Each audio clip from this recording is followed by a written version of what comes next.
Hello friends, welcome back to my YouTube channel Vaishnavi free education classes. Friends, जैसा आप लोग देख रहे हैं कि आपके जो सीटेट के प्रीवियस ईयर के क्वेश्चंस थे वो हम आपके धीरे धीरे करके करवा रहे हैं। और इसके पहले हमने काफ़ी सारे क्वेश्चंस करवा दिए हैं, काफ़ी सारी चलिए काफ़ी सारे हमने क्वेश्चन चलिए एक सेकेंड, जस्ट 1 सेकेंड। चलिए देखिए, इसके पहले हमने काफ़ी सारे पेपर्स सॉल्व करवा दिए हैं। ठीक है, प्लेलिस्ट बना दी है, आप लोग जाकर देख सकते हैं। हम डिस्क्रिप्शन बॉक्स पर आपको लिंक भी दे देंगे आपके प्लेलिस्ट की, तो आप वहां से जाकर जितने भी प्रीवियस ईयर क्वेश्चंस हो चुके हैं फर्स्ट से लेकर 5th तक के, वो हम आपको कराए दे रहे हैं। ठीक है, और आज हमारा जो पेपर है वो है 6 जनवरी का। कौन सा पेपर है?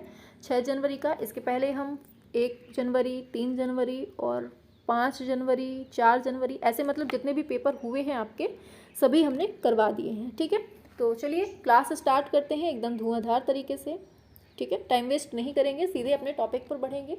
चलिए, और लास्ट में आपको कमेंट में ये ज़रूर बताना है कि आपके कितने आंसर सही हो रहे हैं। ठीक है, कितने क्वेश्चन सही हो रहे हैं। चलिए, पूछा जा रहा है बच्चों के विकास का क्रम कैसा होता है, बताइए। अमूर्त से मूर्ति की तरफ होता है, सामान्य से विशिष्ट की ओर होता है, पैरों से सिर की ओर होता है, हाथ पैर से केंद्र की ओर होता है। क्या होगा आंसर? सभी करेंगे फटाफट से। बच्चों का जो विकास का क्रम है वो कैसा होता है? चलिए, हाँ चलिए आंसर की बात कर लेते हैं। आंसर जो होगा आपका ऑप्शन बी हो जाएगा। ये जो है ना, सामान्य से विशिष्ट की ओर होता है। ठीक है, कहाँ से? जनरल से स्पेसिफिक की ओर होता है। ये चीज़ याद रखना है। बच्चों का विकास कैसा होता है? सामान्य से विशिष्ट की ओर होता है। ठीक है, चलिए ऑप्शन बी हो जाएगा। चलिए अब आगे बढ़ते हैं। थोड़ा सा बीच में प्रॉब्लम हो गई, चलिए अब सही चलेगा। ठीक है, कथन दिया है वह बच्चे जो उच्च आय वाले परिवार से हैं उन बच्चों से अपना दिन बहुत अलग बिताते हैं जो निम्न आय वाले परिवारों से हैं। दूसरा दे रहा है बचपन की संकल्पना सार्वभौमिक नहीं है तथा बचपन में बहुत विविधता होती है। ये आपके कथन और कारण है। अब सीधे इसका आंसर देखते हैं। ठीक है, इसका आंसर डायरेक्टली देखते हैं।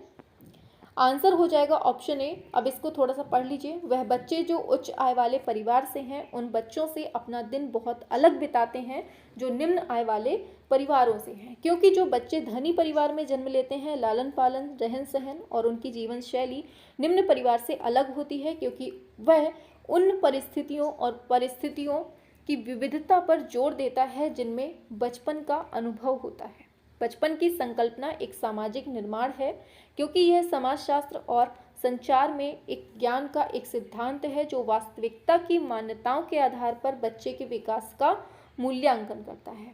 ठीक है, आगे दे रहा है बचपन की संकल्पना सार्वभौमिक नहीं है तथा बचपन में बहुत विविधताएं होती हैं। तो आंसर आपका दोनों सही है और आर जो है वो एक ही व्याख्या भी करता है। ठीक है, आगे चलते हैं। नेक्स्ट क्वेश्चन पूछा जा रहा है एक बच्चा पहले अपने हाथ से बॉल जैसी बड़ी चीज़ों को पकड़ना सीखता है। ठीक है, और उसके बाद चिमटी पकड़कर इस्तेमाल करके एक मटर उठाना सीखता है। अब बताइए क्या होगा? यह किस सिद्धांत को दर्शाता है? पहले वो हाथों को चलाना सीख रहा है, चलाकर बॉल उठा लेता है और फिर वो चिमटी पकड़कर मटर का दाना उठा लेता है। बताइए, सिफेलोकॉर्डल होगा, प्रॉक्सिमोडिस्टल होगा, इक्विलिब्रेशन हो जाएगा, कंजर्वेशन हो जाएगा? क्या होगा? तो ये बहुत सिंपल सा है, ये है आपका प्रॉक्सिमोडिस्टल हो जाएगा। ठीक है, क्या हो जाएगा? प्रॉक्सिमोडिस्टल हो जाएगा, मतलब समीप दूराभिमुख का सिद्धांत हो जाएगा। ठीक है, मतलब केंद्र से बाहर की ओर। चलिए आगे चलते हैं। कथन और कारण दिया है, तो कथन दे रहा है बच्चे अपने समाज के बारे में जानकारी, कौशल, मूल्य और रीतियां केवल अभिभावकों से ही सीखते हैं। तर्क दे रहा है बच्चों का समाजीकरण एक सरल और रैखिक प्रक्रिया है। क्या होगा आंसर? आंसर देख लेते हैं। आंसर देखेंगे, ये जो कथन कारण है ना, इनमें फालतू टाइम वेस्ट नहीं करना है, जल्दी से क्वेश्चन देखो, आंसर समझ लो। ठीक है, उपरोक्त प्रश्न के कथन और तर्क दोनों ही गलत दिए हैं। बच्चे अपने समाज के बारे में जानकारी, कौशल, मूल्य, रीतियां केवल अभिभावक से नहीं वरन अपने परिवार, समुदाय, समाज, विद्यालय इन सभी से सीखते हैं। ठीक है, तो पहला रॉन्ग हो गया। फिर क्या है, बच्चों का समाजीकरण एक सरल और रैखिक प्रक्रिया ना होकर एक जटिल और लंबवत, क्षैतिज और समस्यापूर्ण प्रक्रिया है। तो दोनों ही आंसर आपके गलत हैं, मतलब तर्क और कारण दोनों गलत हैं। आगे चलते हैं। पूछा जा रहा है, किस अवस्था में बच्चे वस्तु स्थायित्व की समझ तो बना लेते हैं परंतु यह नहीं समझ पाते कि क्रियाएं परिवर्तनीय हैं और उनके निर्णय चीजों की मौजूदा दिखावट पर निर्भर करते हैं। बताइए, संवेदी चालक, पूर्व संक्रियात्मक, मूर्त संक्रियात्मक, अमूर्त संक्रियात्मक। क्या होगा? किस अवस्था में बच्चे वस्तु स्थायित्व की समझ तो बना लेते हैं परंतु यह नहीं समझ पाते कि क्रियाएं परिवर्तनीय हैं।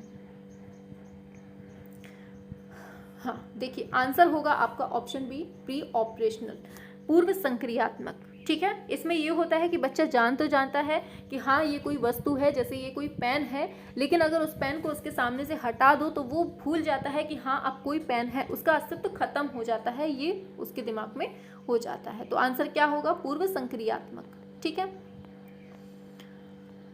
नेक्स्ट क्वेश्चन है, पूर्व संक्रियात्मक अवस्था के लिए जो बच्चों के लिए शिक्षक को क्या करना चाहिए? बताइए, मूर्त संसाधनों व बहुत सी दृश्य श्रव्य सामग्री का प्रयोग करना चाहिए, जटिल पदानुक्रमित संबंधों को दिखाते हुए चित्रों का प्रयोग करना चाहिए। जटिल आ गया, गलत है। अमूर्त समस्याओं पर काम करने के लिए कहना चाहिए। जब पूर्व संक्रियात्मक है, बहुत छोटा बच्चा होगा। संवेदी गामक होती है आपकी 0 से 2 वर्ष, यहाँ पर 2 से 7 वर्ष का बच्चा है, तो अब क्या कर सकता है? क्या वो अमूर्त समस्याओं पर काम कर सकता है? बिल्कुल नहीं। ठीक है, आगे चलते हैं। आगे है, परिकल्पना सोच वाली समस्याओं को सुलझाने के लिए, ये भी नहीं कर पाएगा। तो आंसर आपका क्या हो जाएगा? आंसर आपका ऑप्शन ए ही हो जाएगा। ठीक है, ऑप्शन ए। नेक्स्ट पर चलते हैं। निम्नलिखित में से पाढ़ का सही उदाहरण क्या है? बताइए, सवालों के जवाब बताना, संकेत एवं इशारे देना, भौतिक पुरस्कार देना, उद्दीपन प्रतिक्रिया के अनुकूल को सक्रिय करना। क्या होगा आंसर? पाढ़ का सही उदाहरण क्या है? देखिए, आंसर हो जाएगा आपका ऑप्शन बी, ये होता है संकेत एवं इशारे देना। जैसे आप कोई क्वेश्चन सॉल्व कर रहे हैं, मान लीजिए आपको कुछ हद तक क्वेश्चन आ रहा है, मान लीजिए 2 ऑप्शन सही आपको पता है अच्छे से, लेकिन तीसरे और चौथे में कंफ्यूजन हो रही है, तो हम थोड़ा सा आपको हेल्प कर दें, तीसरा या चौथा ऑप्शन में से थोड़ा सा हिंट दे दें कि आप इतने से समझ जाएं और सॉल्व कर लें उस क्वेश्चन को, तो वही आपका पाड़ बांधना होता है। ठीक है, उसी को हम स्कैप फोल्डिंग बोलते हैं। ठीक है, तो जो आपको मतलब आपने जो खुद से प्रयास किया, उसमें हमने जो हल्की सी हेल्प दी, हल्की सी हिंट दी, उसी को कहते हैं पाड़ बांधना, स्कैप फोल्डिंग कहते हैं। मतलब थोड़ी सा हमने इशारा किया, थोड़ा सा संकेत किया, इतने से ही आपने आंसर खोज लिया। आगे है, लेव वाइगोत्स्की का मानना था कि सीखना केवल ज्ञान का अवशोषण है, सीखना इनाम के प्रति एक नियंत्रित प्रतिक्रिया है। ज्ञान को शिक्षकों द्वारा विद्यार्थियों को निष्क्रिय तरीके से पोषित किया जा सकता है। आगे है, ज्ञान का सह निर्माण उस क्षेत्र में होता है जो बच्चे के स्वतंत्र रूप से कार्य करने व दूसरों की मदद करने में होता है। बताइए, क्या दे रहा है क्वेश्चन? लेव वाइगोत्स्की का क्या मानना है? ऑप्शन आपके सामने है और आंसर आपके सामने आ गया है। ऑप्शन डी हो जाएगा, ज्ञान का सह निर्माण उस क्षेत्र में होता है जो बच्चे के स्वतंत्र रूप से कार्य करने व दूसरों की मदद करने में होता है। ठीक है, सहयोग की भावना आ रही है, तो बस यहीं से आंसर आपका सही हो जाएगा। और लेव वाइगोत्स्की बोलते हैं कि जहाँ सहयोग की भावना होगी वहाँ मैं आ जाऊँगा। ठीक है, तो जहाँ सहयोग वाली बात है तो लेव वाइगोत्स्की बिना सोचे समझे लगा दीजिएगा। नेक्स्ट है, लॉरेंस कोलबर्ग द्वारा प्रतिपादित नैतिक विकास के किस स्तर पर व्यक्ति यह तर्क करते हैं कि मानवाधिकार व न्याय सबसे जरूरी है? मानवाधिकार व न्याय सबसे जरूरी है, भले ही वह सामाजिक कानून के खिलाफ हो। बताइए, आज्ञा पालन एवं दंड अभिविन्यास, अच्छा लड़का अच्छी लड़की, ये तो होएगा ही नहीं। बाकी ऑप्शन देखते हैं। अधिकारता एवं सामाजिक क्रम व्यवस्था अभिविन्यास, सार्वभौमिक नैतिक सिद्धांत अभिविन्यास। बताइए क्या होगा आंसर? आंसर जो हो जाएगा ना वो आपका ऑप्शन डी ही हो जाएगा, सार्वभौमिक नैतिक सिद्धांत अभिविन्यास। ठीक है, ऑप्शन डी करेक्ट होगा। आगे बढ़ते हैं। पूछा जा रहा है एक प्रगतिशील कक्षा में अधिगम एक सरल प्रक्रिया है, एक सामाजिक प्रक्रिया है, केवल औपचारिक अनुदेश द्वारा ही हो सकता है, परीक्षाओं पर प्रतिबंधात्मक है। एक प्रगतिशील कक्षा में अधिगम क्या है बताइए। देखिए आंसर जो हो जाएगा ना आपका ऑप्शन बी हो जाएगा, यह एक सामाजिक प्रक्रिया है। ठीक है, अभी आपने जस्ट ऊपर पढ़ा है या फिर इसके पहले जो क्लासें पढ़ाई है हमने, जो प्रीवियस ईयर क्वेश्चन सॉल्व करवाए हैं उसमें हमने पढ़ाया होगा। ठीक है, तो हमने आपको बताया था कि जो अधिगम होता है वो एक तरह की सामाजिक प्रक्रिया होती है, मतलब आप समाज के अंदर रहकर ही समाज के बारे में सीख सकते हैं, उनके बारे में जान सकते हैं, परंपराओं को सीखते हैं, दौड़ना उठना बैठना चलना हर चीज़ समाज में ही रहकर करते हैं। हार्वर्ड गार्डनर के अनुसार निम्नलिखित में से कौन सा कथन सही है बताइए, क्या होगा। हार्वर्ड गार्डनर के अनुसार निम्नलिखित में से कौन सा कथन सही है। बुद्धिमत्ता को परिपोषित व विकसित नहीं किया जा सकता, हर व्यक्ति में विविध प्रकार की बुद्धिमत्ताएं होती हैं, उपलब्धि बुद्धिमत्ता का सफल पैमाना है, एक खास वर्ग के व्यक्ति दूसरे वर्गों के व्यक्तियों से ज़्यादा बुद्धिमान होते हैं। हार्वर्ड गार्डनर क्या होगा। हाँ, आंसर की बात की जाएगी, आंसर आपका बी हो जाएगा, हर व्यक्ति में विविध प्रकार की बुद्धिमत्ताएं होती हैं, ऑप्शन बी हो जाएगा। ठीक है, चलिए आगे चलते हैं फटाफट से नेक्स्ट क्वेश्चन पर।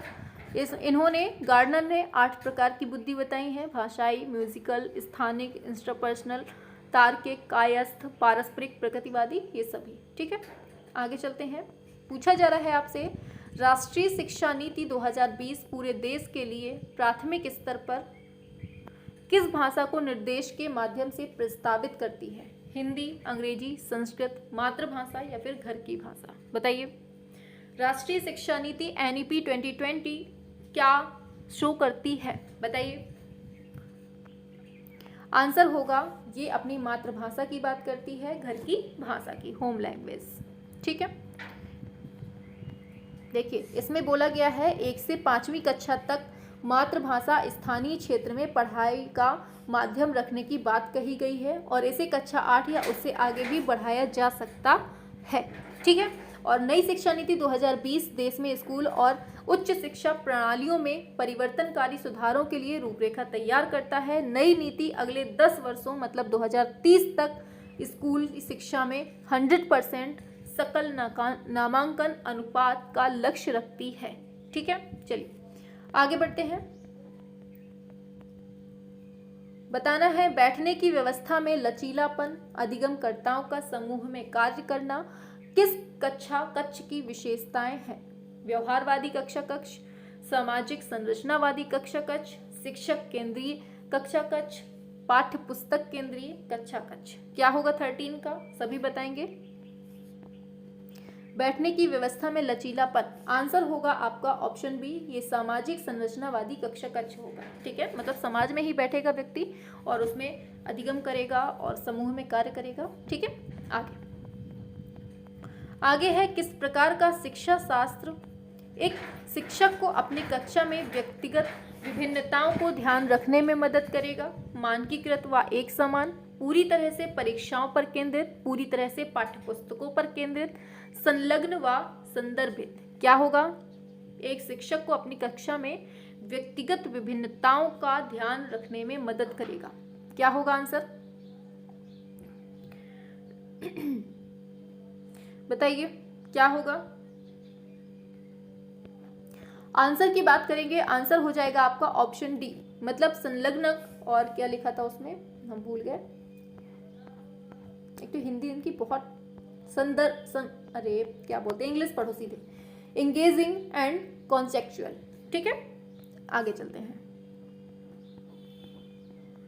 आगे है राष्ट्रीय शिक्षा नीति 2020 के अनुसार मूल्यांकन का उद्देश्य क्या है। रटने की क्षमता का परीक्षण, पुनरुत्पादन व याद रखने की क्षमता को नापना, बच्चों को सीखने की प्रक्रिया में मदद करना, पूरे देश में बच्चों की तुलना करने के मापदंड बनाना। बताइए। देखिए, पहला ऑप्शन रटना दे रहा है, बिल्कुल गलत है। दूसरा याद करने को दे रहा है, गलत है। और तुलना करना, ये भी गलत है। ऑप्शन सी हो जाएगा, बच्चों को सीखने की प्रक्रिया में मदद करना, एकदम करेक्ट है। ठीक है, आगे समावेशन का अर्थ पूछा जा रहा है। इंक्लूजन मीन्स क्या होता है, बताइए। पहला है सभी विद्यार्थियों को उनकी सामाजिक पहचान से निरपेक्ष होकर अपनाना। दूसरा है अनुचित प्रयास और अलगाव पैदा करने वाली बाधाओं को अनदेखा करना। तीसरा है भेदभाव को बढ़ावा देना और मतभेदों के प्रति असहिष्णुता रखना, बताइए। और चौथा है भागीदारी और जुड़ाव के असमान अवसर। क्या होगा? अनइक्वल। क्या होगा आंसर? देखिए, आंसर जो था ना आपका, वो फर्स्ट में ही लिखा है कि सभी विद्यार्थियों को उनकी सामाजिक पहचान से निरपेक्ष होकर अपनाना। मतलब कि सभी विद्यार्थियों को एक साथ रहकर पढ़ाना ही क्या कहलाता है? समावेशन कहलाता है। और सभी जब बच्चे एक साथ पढ़ेंगे तो एक दूसरे की भाषा को पढ़ेंगे और एक दूसरे को समझेंगे, एक दूसरे के विचारों का आदान प्रदान होगा, तो वहाँ पर जो समावेशन होगा वो एक नया भारत बनेगा, एक नया वातावरण बनेगा। इस तरह से वहाँ पर जो सामाजिक पहचान होगी वो बनेगी। आगे नेक्स्ट है विविध सांस्कृतिक पृष्ठभूमि के विद्यार्थियों को सफलतापूर्वक सम्मिलित करने के लिए शिक्षक को निम्नलिखित में से किससे बचना चाहिए? किससे बचना चाहिए? निगेटिविटी पूछी है उसने, तो फटाफट से देख लीजिए किन चीज़ों से हमें बचना चाहिए। हर विद्यार्थी को पहचानें और उसका सम्मान करें। प्रभुत्वशाली समूहों के अनुभवों को प्राथमिकता दें।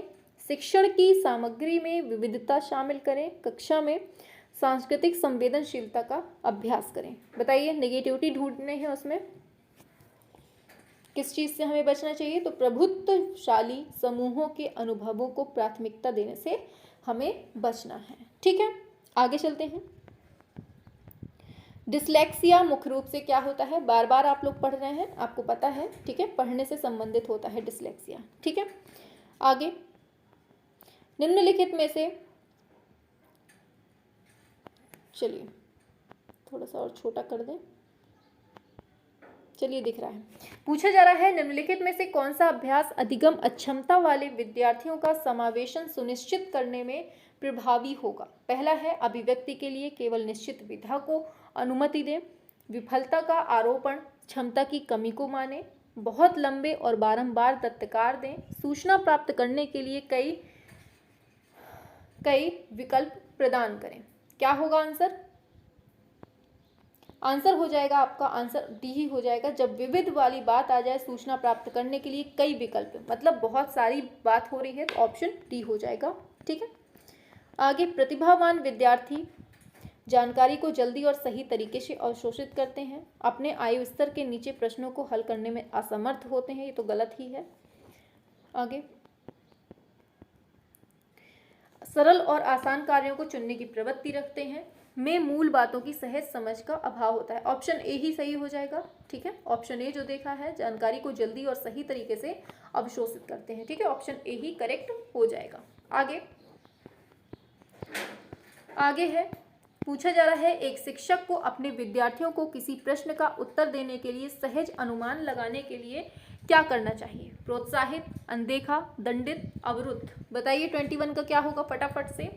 अभी हम पूरे कंप्लीट सीटेट के क्वेश्चंस करवा रहे हैं जो आपके प्रीवियस ईयर हुए हैं, और साथ में डेट भी बताते जा रहे हैं कि इस डेट को जो पेपर हुआ है उसका क्वेश्चन कैसे कैसे आए हैं। ठीक है, हमने इसकी प्लेलिस्ट बना दी है।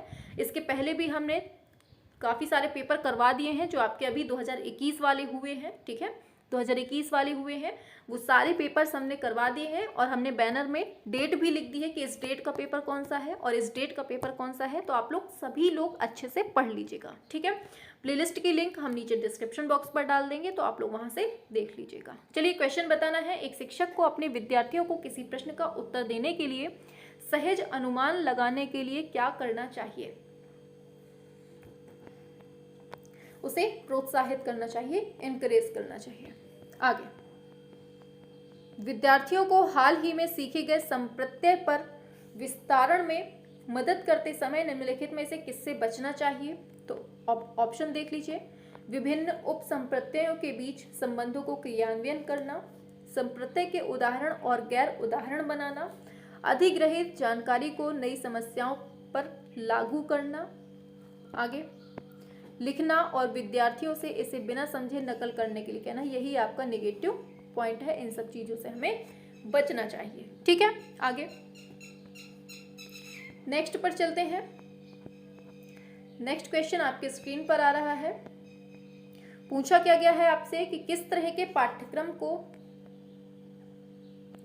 पूछा गया है किस तरह के पाठ्यक्रम को लागू करके विद्यार्थियों की विफलता को कम किया जा सकता है। उनके सामाजिक संदर्भ में जुड़ा हो, जो अत्यधिक चुनौतीपूर्ण और जटिल हो, और जो उनके दैनिक जीवन के लिए अप्रासंगिक हो, जो अमूर्त से सरल की ओर बढ़ता हो। विफलता को कम कैसे किया जा सकता है बताइए। पाठ्यक्रम को लागू करके विद्यार्थियों की विफलता को कैसे कम किया जा सकता है।